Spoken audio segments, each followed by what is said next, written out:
Yeah, they got an assist from me. I gave them 15 yards. So those guys really, I mean, I'm telling you, man, this group, some of the wide receivers they have are really good.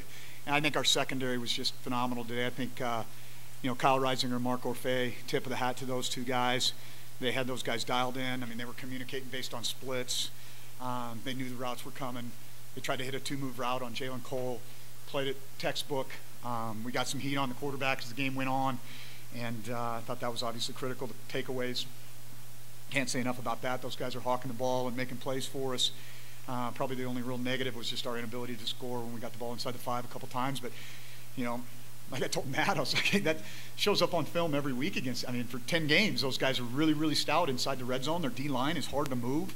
They're good against the run, and they showed that. And, you know, we were able to kind of, you know, capitalize on some field position at times and then put a couple drives together in the second half. So good team win. Really happy for our group of seniors. And now it's on to the next one.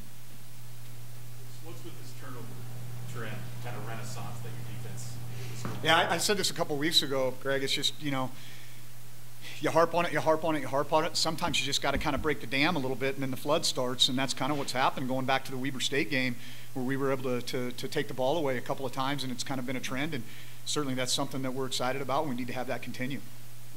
The coverages, it seemed like they were making Mock hold the ball quite a bit. Did that influence the pass rush you did? Yeah, I think for sure, you know, I mean, anytime that you can play good coverage, and I think we mixed coverage enough that it confused him a little bit, and that was some times where he was kind of holding the ball a little.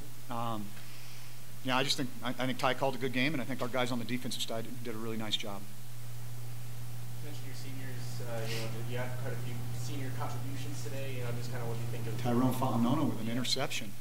Yeah, we tried to get Tucker a touchdown on score pass, but that didn't work. But no, those guys, I knew that group was going to play extremely hard, and they're a very prideful group of young men, and really proud to send them out with a victory here at Bobcat Stadium. It was Jacque's interception in particular, the first of those takeaways, yeah, especially after they had scored on their first drive. Yep, I think it quelled some momentum for them, created momentum for us, and that's what those types of plays do, and thought it was, you know, very timely. 6 wins, you know, what exactly do you think that means for the program and the progress that you made? It means we're winners for the first time in a while around here, and that's important. But that's, you know, that's not the end game, obviously. I mean, it's the idea is to be in a constant state of improvement and keep pressing forward. And, you know, we've got an opportunity to play another game, and then we'll see what happens. Defensively, when they were on that stretch play, did you guys do anything to adjust that? It seemed like that was hurting you early, but it seems like they. Yeah, I think we did a little bit better job of triggering at the linebacker position. We got out leveraged a couple of times on the perimeter, and you know, they got good players too. I mean, I didn't know that number 16 was actually number 1 today, so that was a little bit. I was like, "Where's 16?" You know, I mean, it looks just like him, but it took us a while to figure out that's who that guy was. I think they ran 9 offensive plays inside their own 5-yard line in that second quarter. You ever seen anything like that? I don't know. That was interesting. I mean, some of it was our inability to punch the ball in, but also, you know, in the punt game, we were able to do a nice job of flipping the field and controlling field position. You talked last week that you guys weren't finishing. Do you think y'all did that today? Yeah, I mean, last week was frustrating. We had a 3-score lead going into 11 minutes to go in the fourth quarter, and we just kind of, you know, took our foot off the gas pedal today. It was nice to see our guys finish, you know, put that score up to make it a 4-score margin, and for our defense to hold up and not give something up at the end. So I was proud of the way our guys responded there. You said that the 15-yard penalty was on you. Can you say what happened there? I earned it. Let me just say that. Good? Alex Wesley, what particulars did you do to take him out of the game? 81. Yeah, we played a lot of post-safety defense, and we played a lot more man than we would normally play. And that may sound interesting against a player who's so dynamic, but where he gets a lot of his explosive passes is he kind of gets lost in the zones. And we felt like we would be better off to play more match and man coverage. And our DPs stepped up to the plate and did a tremendous job. Back-to-back wins now going into the last one here. How big is it to take that momentum into this last game? I think it's always important. You know, we've gone into it on both sides. You know, I mean, you throw the records out the window in this last week here. So, you know, our guys know exactly what this is all about and how important this game is to the people of Montana and to our university. All right, thanks. Thanks, guys. First interception. What did you see when the balls float through the air? What did you see? Well, first of all, I just want to as usual, thank my Lord and Savior Jesus Christ. And it was me dropping back in the hole. And I had a feeling the tight end was coming, and I followed the quarterback's eyes, but for some reason I don't remember putting my hands up to get the ball. And when I had it, I like, oh shoot, I had the ball. So I thought I was gonna do something like what Reggie Bush did back at USC, but obviously, 275 pound lineman got to hold the ball, so we don't fumble. So it was great, man. And first interception, man. Thank everybody on the team just doing their job, and yeah. Does time slow down in that moment when the balls float through the air? No, man. I'm telling you, man. Right when I opened my eyes, the ball was in my hands, and it's just good thing I had the wide receiver gloves because I think I would have dropped that pass if I had my D-line gloves. But yeah, I got it and trying to make a play. So yeah. You guys had the quarterback number 14 guessing all day. What were you guys doing to mix it up, and how are you able to put so much pressure on him? We just did our job pretty much. We were just trying to execute the game plan. Coach Ty did a great job calling the plays for us.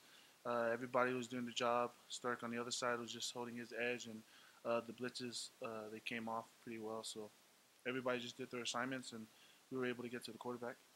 What's been the key, do you think, with this sort of late season turnaround as far as forcing turnovers? Just finish and have that mentality of getting turnovers. Coach Ty has been honking on us all the time, and he's been saying we'll be getting the ball over turnovers. So one thing we had to do is just make sure we finish every game, and I think we're kind of getting a hang of that now. So being able to do that, it's an awesome job. Can you talk about just the importance of the first interception by Jacques and how that maybe flipped momentum there in the first quarter? Yeah, man. The O-line was trying to their O-line was kind of getting in our heads a little bit, but having that turnover was a big momentum shift, and that helped me with my pick after that too. So it was just a great play by Jacques. Like before the game? Man, it was emotional, man. I try not to cry. Try not to cry with Tuck and them because, man, those are the guys I came in here with. And after the game, Tuck told me to sink everything in. And it's sad, but it's also just a blessing how far we come as a team and as an individual, seeing us grow and becoming the man we are today. So it was very emotional. Getting to that 6-win mark, the winning season, what do you think that means to the program? It's good, man, but 7 is better than 6, so hopefully we got to prepare this week like it's a championship with the championship mindset and go beat the Grizz next week. All right, thanks, Kevin. Appreciate it, boss.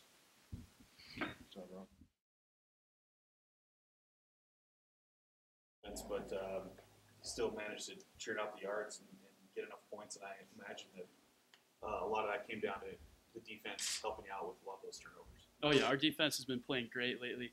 They have great leaders over on the defense like Tucker and Tyrone. I just love those guys. They play so hard every week, and so we just try to go out there and play hard for them on the offensive side of the ball. And those turnovers have really helped us create momentum and take it away from the other team. That Quay's pick and he returns it so close, and 3 tries, you don't get it in. How important was it for you to finish that 4th down? Yeah, that was definitely important. I think it was a pivotal point in the game there early. If they stop us there, that's a big momentum swing for them coming off that turnover, and for us to be able to punch it in, it meant a lot. Having Logan Jones back, what sort of element does that add to all the other stuff you guys do in the run game? It adds a lot. Logan's just really dynamic, quick little back there, and so you try to get him the ball in space as much as you can, and he makes plays. What do you think wasn't working for you guys today on offense? I don't know if we had anything that really necessarily wasn't working. I think it was just staying the course, trusting the play calls, and then just everybody executing and doing their assignment. We had some penalties that kind of hurt us at times, and when we eliminated that, we just kind of rolled.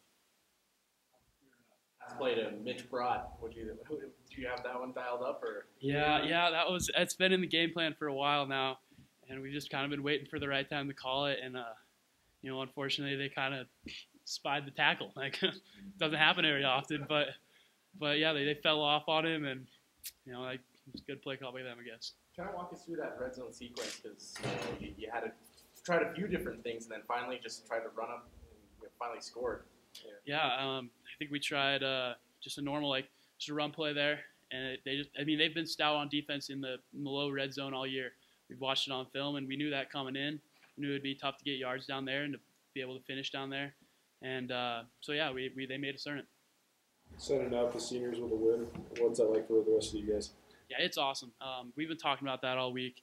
We have a great group of guys from the seniors, and we're definitely going to miss them next year. But we still have a lot to play for this year, and for them to, the last guaranteed opportunity here, it's awesome to send them out with a win. And how excited will you be for this coming game now? And how do you think this week is gonna kind of play out? Oh yeah, this is the game in Montana. This is the game. Everybody tunes in. Everybody watched it, and yeah, this is the most important game of the year for us. And yeah, we'll be ready. How meaningful is it to you to kind of see the program progress, even though it's your sophomore year, to progress the way it has and get a winning season now this year? It's been good. I think it starts with the people that we've like Tucker, Tucker and Tyrone and Wilson Brott and Connor Sullivan, all those senior leaders that have just kind of established the culture, and everybody else can kind of follow and lean on when things get tough. You can trust in them, and then Coach Choate as well and the whole staff. They're just always positive and upbeat, and they push us, but it's a good push, and yeah, we're definitely making strides. All right, thanks, Trent. Thank you. Everyone mentioned just back and forth with the offensive line and you guys' defensive line. Then you guys took the upper hand. Why? How were you guys able to do that? Just the turnovers. I mean, if you get, what did we get, 4 turnovers? I mean, if you have 4 turnovers in a game and don't give up the ball, you should blow teams out like that. So, yeah, that was a big momentum swing with Jacquet and then Tyrone. When Tyrone got his pick, that was a huge momentum swing. So, yeah. Did you think the defense sort of was able to play a full 60 minutes, maybe on the heels of what happened last week? Yeah. Besides that first drive, we let up a huge run and then got some penalties, and yeah, they just went down and scored. But after that, we knew the game plan, and we knew we just messed up. I think we had a miscommunication on a play call on that big run. So once we got that cleaned up, it was all good. What do you think the difference was between that very first possession and the rest of the game? Was it just a matter of settling in, maybe? Or? Yeah, it was just that, man. I mean, they had that huge run and then the 15-yard penalty. I mean, right there, they're in the red zone. So, I mean, it's just hard to stop somebody when you let up a huge explosive play like that. So yeah, we just settled in and went with the game plan. You got them pinned back against the end zone like that. I think they were down there for like 3 consecutive possessions. Looked like it was getting sort of ugly in the middle of the line. Yeah, it was. Yeah, they were a trippy group. But we're a chippy group too, I think, up front. So I like playing like that. I like when they talk to me. I like talking, chirping back a little bit, but it's all in good fun. They played hard up front. They were a good O-line. Yeah, that's just football. You got a sack, Zach got a sack, Tyrone had a pick. So to just go out like that, what's that like for you guys? Oh, man, I couldn't depict a better way to go out.